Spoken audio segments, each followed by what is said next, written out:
It's better to, okay. So it's recording now, you guys. And then that way Brad can post this if you guys need to go back and do things or what have you in the resume itself.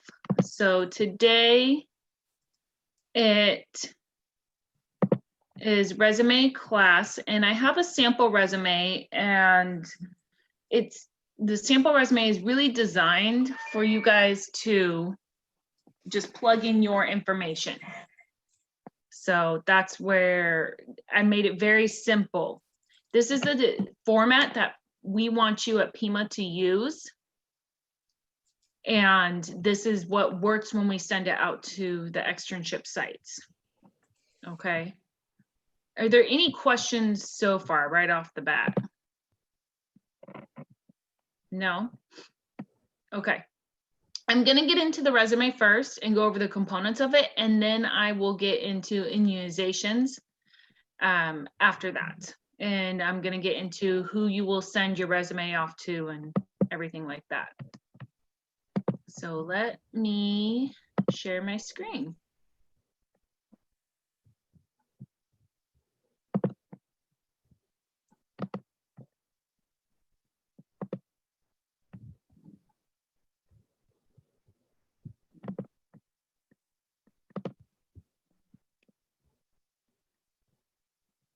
I'm trying to pay attention to the waiting room to see if anybody else pops up.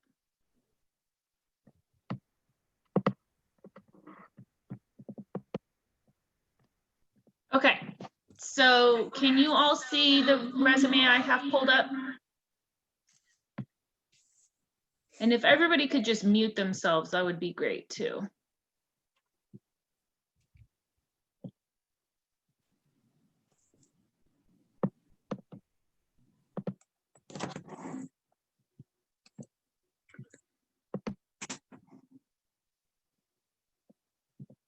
I'm just gonna go through it. Oh, one more person popped up to come in.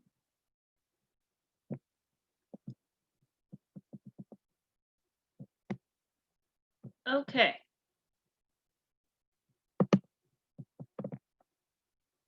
I'm gonna minimize this. All right, so as you see, the resume I have pulled up, it says my name, and this is the heading that we're going to start off with.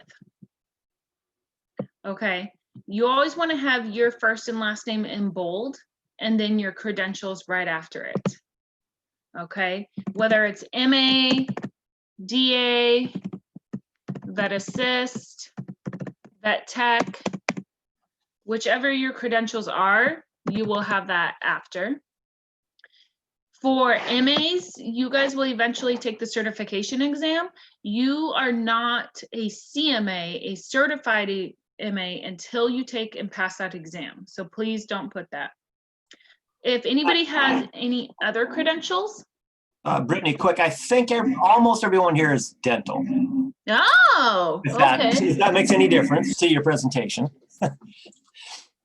Well, and look, Word wants to bring up his little resume assistant. Do I have any non-dental? You guys can put it in the chat or just say yes. Well, okay, well then this list of skills is not going to apply to today, but I will show you guys how to make the list of skills. So dental, I'm dental assistant also. And dental, you are DA. You are not RDA until you register with the state. Okay. And notice the size in the font. The name can be about a 14 or a 16 when it comes to creating the heading of it. The next thing that we go into is the city. We don't need the address. We just want the city and the state. The address we put on there when you are filling out that paperwork. So that's when we put the address.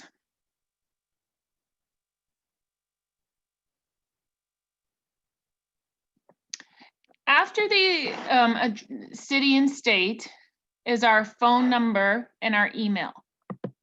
So we want our phone number. Notice the font on the city and state and then the phone number and email. The largest font size we go to is a 16 for the name. Then we go down to a 12 or 14. Please make sure that your phone has voicemail set up and it is an appropriate voicemail recording. Nothing's worse than the site or the potential employer not being able to get a hold of you because they can't leave a voicemail, or your voicemail mailbox is full, or you have an inappropriate voicemail greeting and they don't have anything to leave a message for you because of the greeting. Then after that, you want to make sure you put your email. Please put an email that you will check and that you use, and please make sure it is an appropriate email. We have had it where people don't get the sites due to inappropriate email. If you do not have an email set up, use your PMI email. You can use that. It is your school email, go ahead and use it. If you want to use your personal email, that's perfectly fine, but again, make sure it's an appropriate email, and then make sure you are checking it frequently. Any questions so far? Okay, the next thing we're going to go on to is what's called a professional summary. The professional summary is basically the same thing as an objective. You'll notice that my heading for the professional summary is bold. However, the font size is 12. We're gonna, again, go no bigger than about a 14 or 16 and stay around that 11, 12 font size. The professional summary is 3 to 4 sentences about you, but it's almost like you're talking in a third person. So you want to avoid saying words of I have great customer service or my skills are this and so on. It's like somebody else is talking about you. So right here is an example: a tentative, detailed-oriented dental assistant looking to obtain a rewarding position within the healthcare field. Hardworking, dedicated individual who possesses great communication and multitasking skills, willing to adapt to any situation and always be a team player. That right there gave a snapshot of me. It didn't go over every single skill, but it gave a snapshot of me, of what it is that they would be looking for. Now, the nice thing about the professional summary is you can change it and add in certain words to what the job description is looking for. So those of you that are bilingual, if they are bilingual, the first thing you want to say on your professional summary is bilingual dental assistant, bilingual medical assistant, whatever program you're going into. If you're not bilingual, fine, don't worry about it. The other thing that you want to notice is, let's say that they put in there that they want somebody who adapts to change as well. Well, that's where the willing to adapt to any situation is going to come into play. If I was a hiring manager and I saw this and I saw that I specifically put, I need a hardworking individual who has communication and multitasking skills, I'm be like, oh, well, Brittany has this in her professional summary and that's who I'm looking for. So you want to make sure that you read the job descriptions of the type of person they're looking for, because you can put those, what we call keywords, into their professional summary, into your professional summary, excuse me. 3 to 4 sentences, and it's a snapshot that highlights you and your skills. Again, stay away from saying, I have great customer or my skills. You don't want to talk in that way.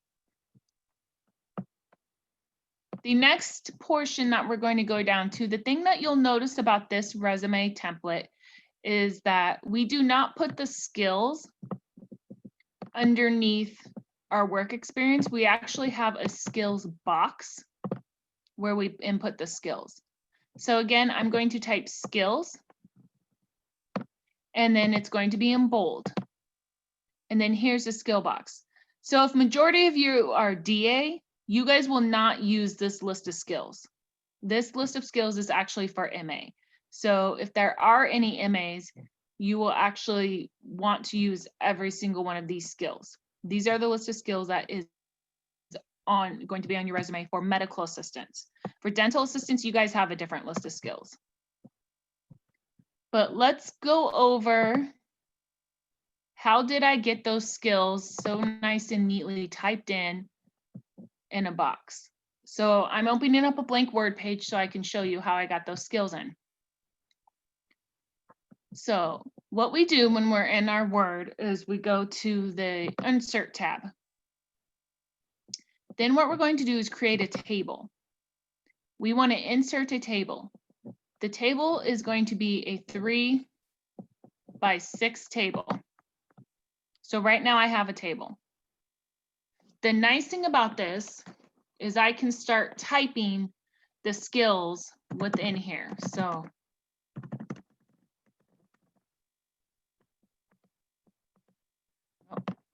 didn't spell dentistry properly. So as you see, you don't have to hit the space button or the tab to go over a whole bunch of times. You do it.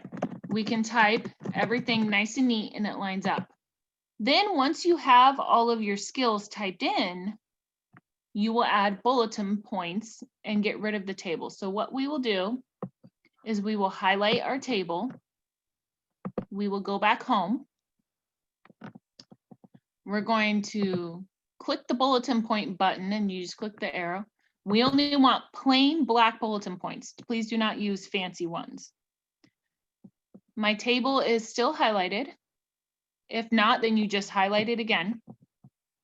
See this box here that says borders? Now I'm going to click the arrow and I'm going to go to no border. And what it does is it takes away the borders. So then, as you can see on the sample resume, I have all the skills nice and neatly lined up. I don't have to worry about some over off to the right, more off to the left, and so on. If you want to go back in and fix it because you need to add more skills, what have you, then you just highlight again, go to the borders, click the arrow down, and click all borders, and then you can start typing again, just type away, and then remove the borders after that. Are there any questions on the skills table? Regardless of what program you're in, this is how you will build the table for your skills. The skills will just be different for each program. Okay? Again, these skills are for MA. The reason why I have MA is because majority of the time, it's mostly MAs. So this time it's not. Any questions? Okay, so we will go on to the education portion. Again, you see I have education and I have it typed and it is bold and I have it in a 12 font. We want the resume to be on one page. Your resume is designed to be on one page. With the education, we start with the most recent. The most recent education is what you put, and the most recent is Pima. We're going to put Pima Medical Institute, Seattle, and then you put the program that you're in, whether it's medical assistant, dental assistant, what have you. Then you're going to put the years. We do not put months on this resume, we only put years. Now, you guys are we're getting into the holiday season, so we're going to be having breaks and things like that. And then next thing you know, it'll be 2021 in January. So we'll put 2020 to 2021 because that's when you finish the program. If you have additional schooling, not including high school, outside of Pima, if you have additional schooling, we'll put that down here. You put the name of the school, the city and state, and what program it was you did, and you just put the years. If you do not have additional schooling, that's fine. We do not put high school. We know that you did some type of high school, GED, what have you. Whatever it was that you did, we know that you did it because you would not be enrolled in Pima. We don't put high school when we send the resumes out. We've had people look at it and say, oh, well, this person just graduated. They seem very young. I don't want to interview them. Or it could go the reverse and be like, well, Brittany graduated years ago. So we just stay away from putting high school, and we just put the most recent education, which is PIMA. And if you have any education prior to PIMA, college classes that you did, you would put that, the name of the college you went to, the city and state, and what you did. And then you put the years right off to the side. Are there questions on this? Okay. Now we're going to go down to work experience. Again, my work experience is in bold, and it is a 12 font. And then with the work experience, similar to the education, you're going to put the most recent job you have had. So this is just an example of work. I know that you all will not have work experience that is healthcare field related, and that is perfectly fine. The sites know that, the potential new employers know that, so don't worry about it. This just is an example. We put down what work experience you have. So we put the name of where you worked, the city and state, what your job title was, and then you put the years. Again, we are only putting years. If you can, it would be nice to go back 6, maybe 10 years if you can. This is from a previous person's resume, and obviously this student only can go back about 3-4 years, which is perfectly fine. If you do not have work experience, reach out to me. I've had it where some people work for a family restaurant, they work for, you know, I've had a person work for their father's painting company or landscaping or what have you. Somebody helped take care of a sibling or a family member. I have ways where we can get your work experience in there, so do not worry about that. Just reach out to me and I will help you. Again, we do not put what our job duties were underneath it. That's what our skills box is for. Any questions on the work experience? Okay. Now we're getting down to the bottom of the resume. Now we're down to certifications and awards. With certifications and awards, all of you, I need you to pay attention to the highlighted portion of this resume. Every single one of you, regardless of what program you are in, need to have this highlighted portion on your resume. Why? Because every single one of you will be getting the HIPAA, OSHA, HIV/AIDS, CPR, first aid, and bloodborne pathogens throughout your time at PIMA. So you need to have it there. Then if you have additional certifications and awards, then you're going to put it after that underneath this area. And if you do not, again, perfectly fine. Don't worry about it. Sometimes people do volunteer work. Sometimes we don't. So how do you put volunteer work on your resume? We're going to call it volunteerism. We make it bold. And then we go right down below. We don't want that part bold. And we're going to type what we did volunteer work for. We put what it was that I did. So I did King County Dental Health Clinic.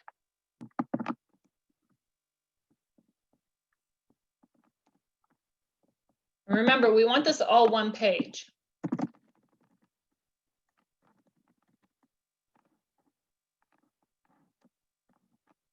Nope, I want the city and state after that.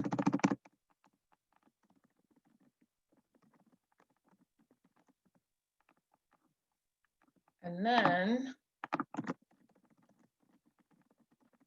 we're going to put what it was that I did.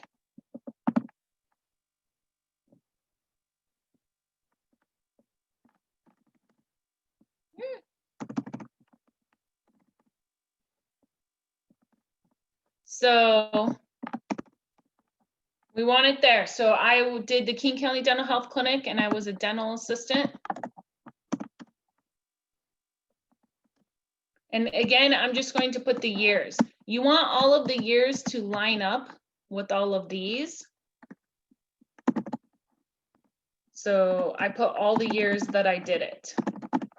So I've done it every year since 2017, except for this year, because, well, coronavirus.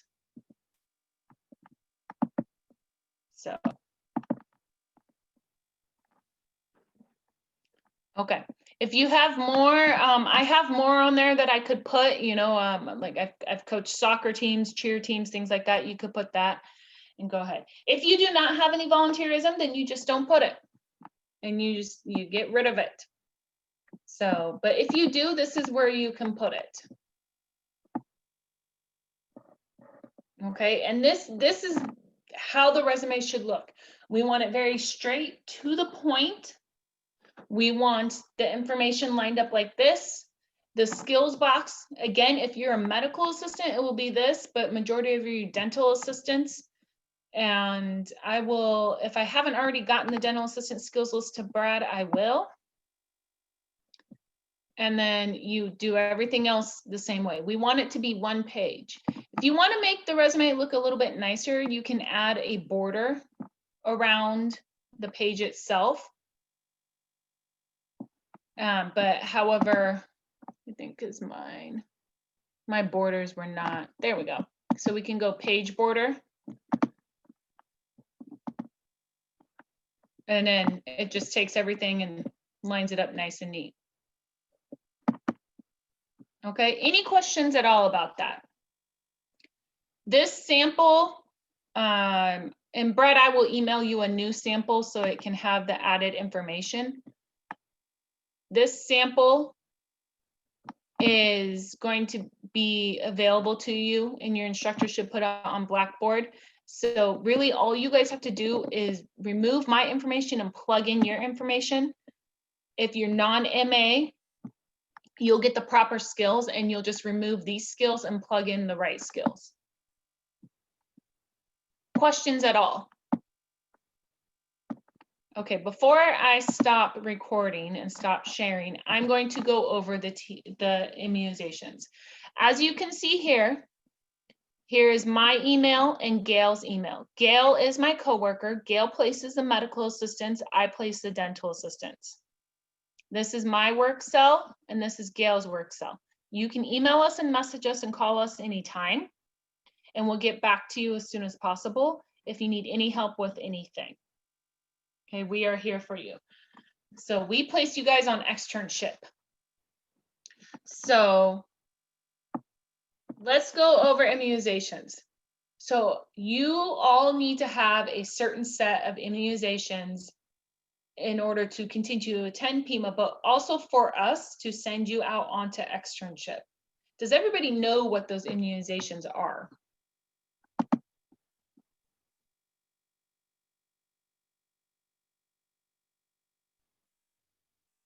Alexis, I will get to your question in one moment. Okay, so the immunizations that you need so you can be placed is MMR, varicella,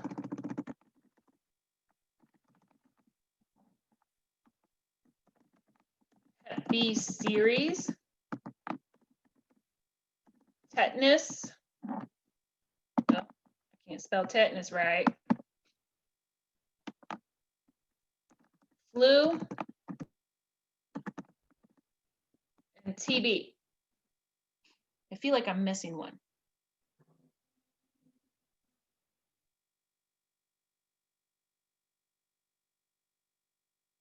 No, that's all. Okay. For some reason, my brain thinks it's missing one. So let's go over. MMR is multiple doses. That's our measles, mumps, rubella. Majority of you should have gotten these as a child. And you should have the proof or what showing that you have it. So varicella, same thing as chickenpox. Okay, and we cannot accept that. Well, I had chickenpox when I was 5 or when I was 9, so I don't know. We need proof showing that you have immunity to it. The Hep B series, if you have not already gotten this, you need to get on it as soon as possible, ASAP, because it's a 3-shot series. The first shot you get done, then you go back in X amount of time and get another one done, and then you go back in months amount of time and get a third one. This is not something you can get done within a couple weeks or even just 1 month. It takes multiple months to get the Hep B series shot. So if you have not started on this, I would get going on it right away. The tetanus, if there's any vet, all you have to do is get a tetanus, but it doesn't sound like there's any vet in this class. Tetanus is good for 10 years. So if yours is expiring, get it. If you already had it and it's not expired yet, then all I need is proof that you have it. Every single person has to get flu. The sites will not take you if you do not have a flu shot. Flu shots are available.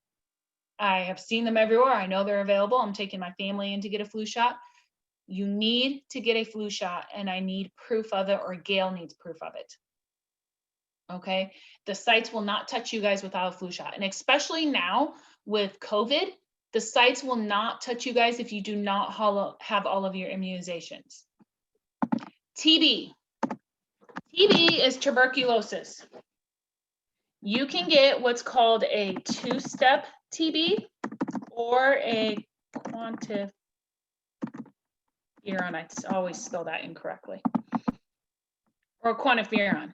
Why does it want to capitalize everything? Still doesn't like it. Okay. So we'll just leave it. I'm probably spelling it wrong. So quantiferon is the blood one where they go in, you go in and you do it, and you can get that. However, be careful, because sometimes that quantiferon for a TB can be very expensive. So make sure you look into it. The TB does not get done until right before you go to externship, until Gail or myself says, okay, everybody go get the TB. If you guys go and get a TB now, or if you already got it, you're going to have to redo it when it comes time to externship, because the sites want the TB test to be no more than 30 days old. The TB test can be no more than 30 days old when it is time for you to go to extern. So if you already got it done, you're going to have to redo it. You will have to. Okay, the 2-step is you go in, they do the skin test, you get it done on your arm, you go back a couple days later, you get it read. Then week later, you go in and get that done. You get it done on your arm, go back a couple days later, get it read, send us the results. Again, do not get this until right before externship.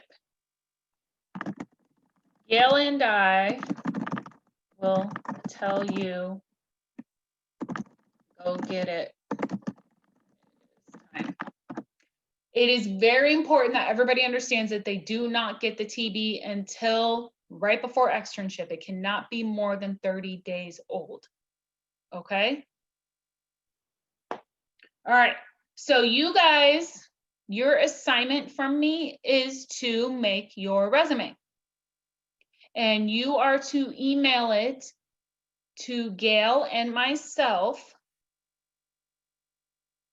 And this is due by, let me look at my calendar. This is due by the end of the day, Monday, October 5th, by 5 p.m. Okay, you have Gail's email and my email. Do I have any vet in here at all?